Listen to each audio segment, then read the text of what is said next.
Algebra 2, Unit 4, Lesson 2, Function Properties. So there are a lot of properties that we need to be able to decide that functions either have or they don't, and we also want to find the average rate of change for a function from one domain value to another. So one of the main things that we want to know are the intercepts of a function. The x-intercepts is where it touches the x-axis, which is when y equals 0, and the y-intercepts are the ones that touch the y-axis, which is when x equals 0. So here on this graph we have two x-intercepts. We have -3 and 3. We have one y-intercept, which is -3. We could also write that as the point 0, -3, because again the y-intercept is when the x is 0. And then we have two x-intercepts. There's -3, 0 and 3, 0. Typically we just say they're the intercepts and we don't write them as points, but keep in mind that each intercept is actually a point. I will also note that we have the point -5, +7, so that means f of -5 is 7. And we have the point 5, 7, so f of 5 is 7.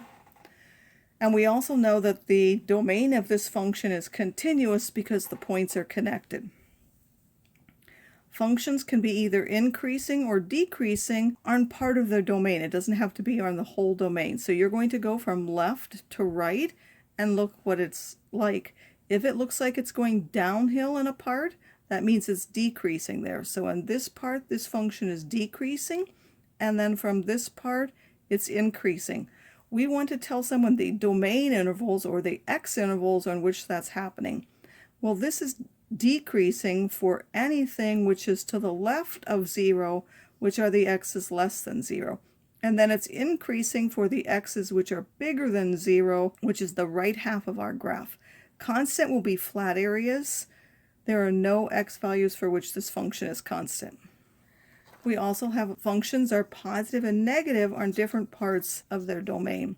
For positive and negative, we want to see if the y is bigger than 0, but we're actually going to look and see what the x values are where the function is positive.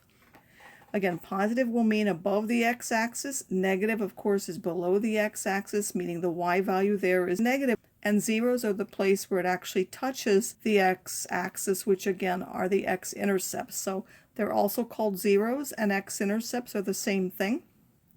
The zeros are the one that define the cutoff points for the positive and the negative.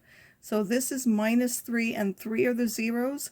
Positive and negative, the intervals will all be about -3 and 3. So these are two separate parts in the graph where it's positive. They have to be two separate intervals when you give them. Here it's above the x-axis.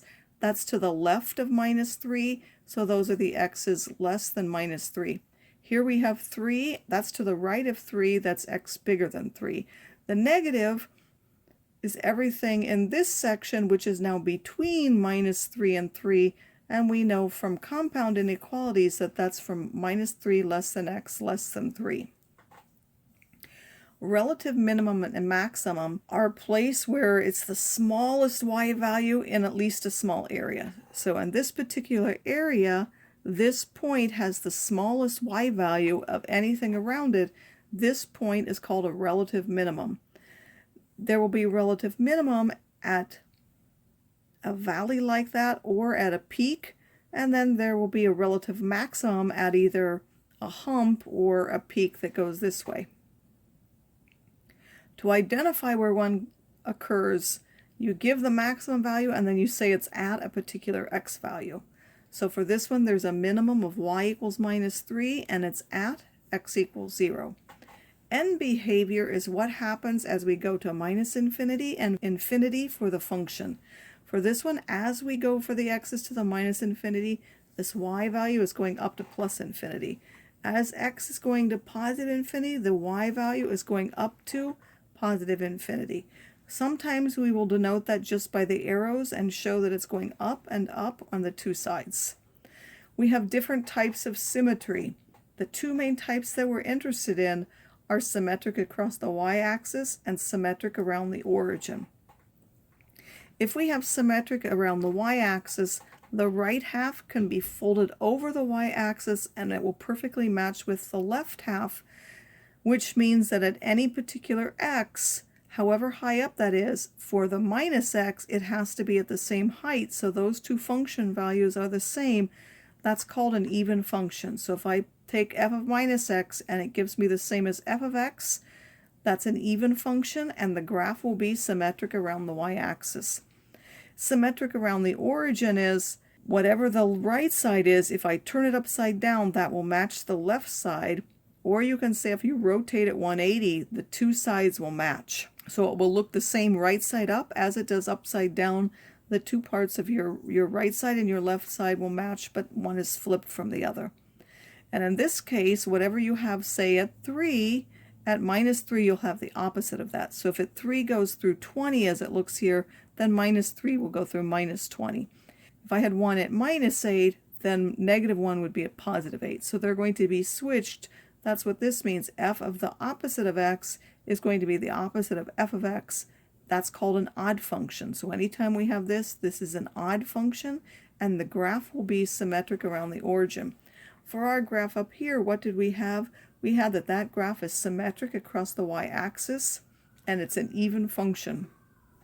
The last thing we'll look at is the average rate of change. An average rate of change is the difference in the y values over the difference in the x values. So that's how much the function changes for a particular change in the x. You generally will not get the same number if you change values of the x's. So for this particular function, what if I want from minus 3 to 5? That would be from here to here. I need to find the change in the y values. So 7 minus 0 is 7. And then it went from minus 3 to 5. That's a change of 8. That would be 7 over 8. We can explain that as the average rate of change was a 7-unit increase in y for an 8-unit increase in x. Or we could say a 7/8 unit increase in y for a 1-unit increase in x if we always want to make the one for x1. If I go from minus 3 to 3, well, the y didn't change at all, so the average rate of change will be 0. From minus 3 to 0, it went down from 0 to minus 3.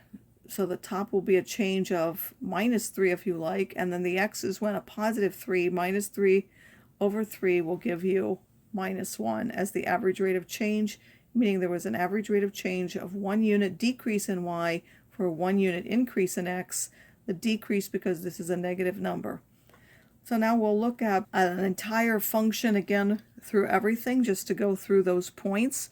I have marked some values here. We have minus 4.3 and 4.3 here. Those are our x-intercepts now, along with 0, because that's where it touches the x-axis. The y-intercept is where it touches the y-axis. That's at 0.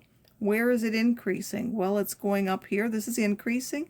This is decreasing. This is constant. This is decreasing.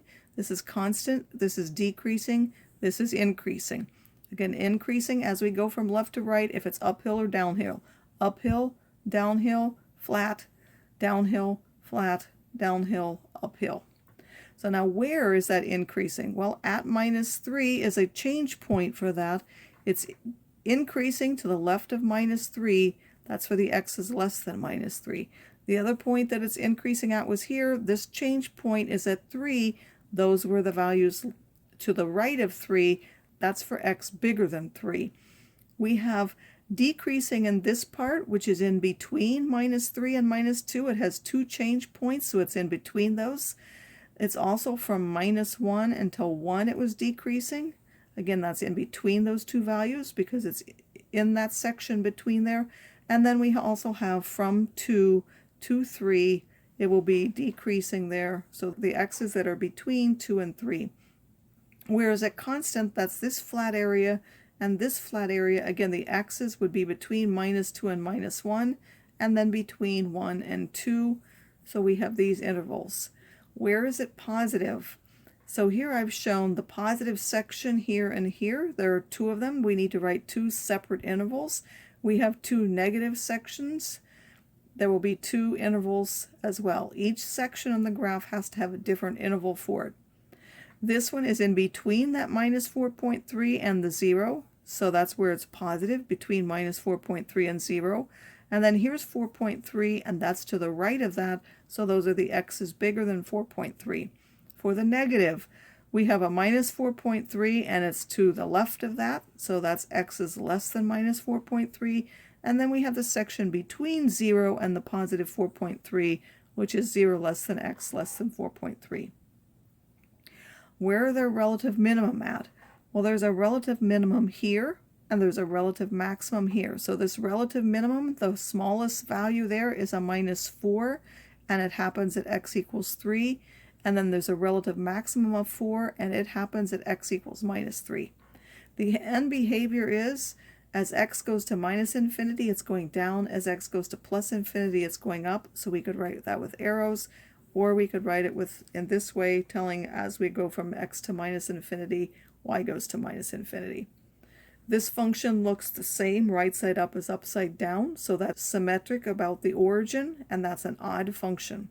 Remember, symmetric around the origin goes with an odd function. Symmetric across the y-axis goes with an even function. If it's not either kind of symmetry, then it's not odd and it's not even. I want the average rate of change from -2 till this point. The y went down by -4, and the x increased by 6, so it will be -4/6, which decreases to -2/3. So there was an average rate of change of 2 units of decrease in y, again decrease because that's a minus, for every 3 units of increase in x.